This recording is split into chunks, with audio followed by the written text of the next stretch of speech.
It's no accident that the Trump family routinely attended services at Dr. Peel's church and learned the importance of having faith in a better future while working to make it come true.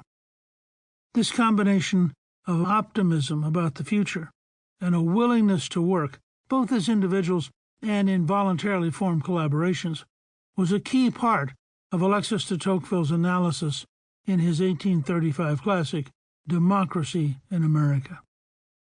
Jackie has had the great advantage of living what she is recommending. She and her husband Jimmy have a deep commitment to the Atlanta community. Jimmy has served on the boards of the Atlanta Botanical Garden, the Atlanta History Center, and the Arts Alliance. They've supported Our House, which provides shelter for homeless children and their families so they can live, learn, and thrive. Jackie and Jimmy have also supported activities at Pace Academy, the school their children attended. Every time I chat with them, Jackie and Jimmy have a civic engagement underway. They're also deeply involved in their church, where Jimmy serves in the vestry. Jackie also serves as the CFA Society Atlanta Foundation, which focuses on financial literacy, the Trust for Public Land Advisory Council, and the Georgia Early Education Alliance for Ready Students, which focuses on learning for children from birth to the age of 5. Jackie is also an avid tennis player, and Atlanta has the largest tennis association in the United States. I mention all those activities so you will understand that when she advocates local involvement and local citizenship, she is living what she is preaching. Jackie's belief that local volunteerism is better than national bureaucracy is a restatement of the classic American position. She understands Friedrich Hayek's principle, expressed in his classic work, The Road to Serfdom, that a centrally planned and implemented system inevitably involves the massive loss of freedom. She has absorbed George Orwell's warning that a totalitarian system must inevitably eliminate individuality and coercively force obedience to the whims of the central system. This warning that socialism and left-wing totalitarianism are both roads to loss of freedom is timely.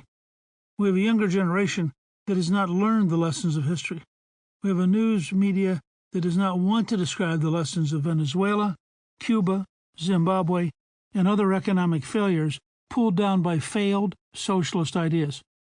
Jackie is combining the lessons of American history, the warnings of great economists and writers, and just plain common sense. What makes me especially interested in this book is Jackie's clarity that the long-range future is not conservative centralism versus left-wing centralism. Any centralism is inherently dangerous. In this approach, Jackie is exactly in the tradition of the Founding Fathers. She cites example after example of the great leaders who believed in freedom and understood that defending liberty required courage and a deep sense of personal responsibility. Finally, this book is so inherently American. As the author of The Essential American, 25 Documents and Speeches Every American Should Own, Jackie is especially well prepared to emphasize the core values and history that have made America an exceptional nation. She understands that the Founding Fathers created a system of exceptional freedom designed to protect liberty from the human propensity to slide into dictatorship of one form or another. She correctly emphasizes that the belief that our rights come from God and not from the state is what makes America exceptional. For virtually all of human history, rights have come from those with power, whether a chieftain, a dictator, a king, or whatever form upon which power was centered.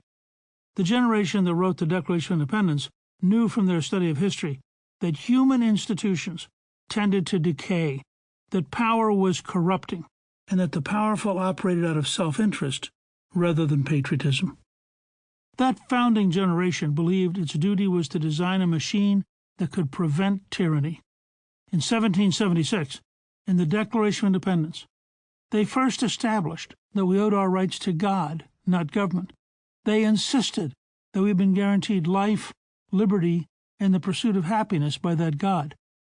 In 1787, in the Constitution, they established the machinery of government, which has lasted for 232 years.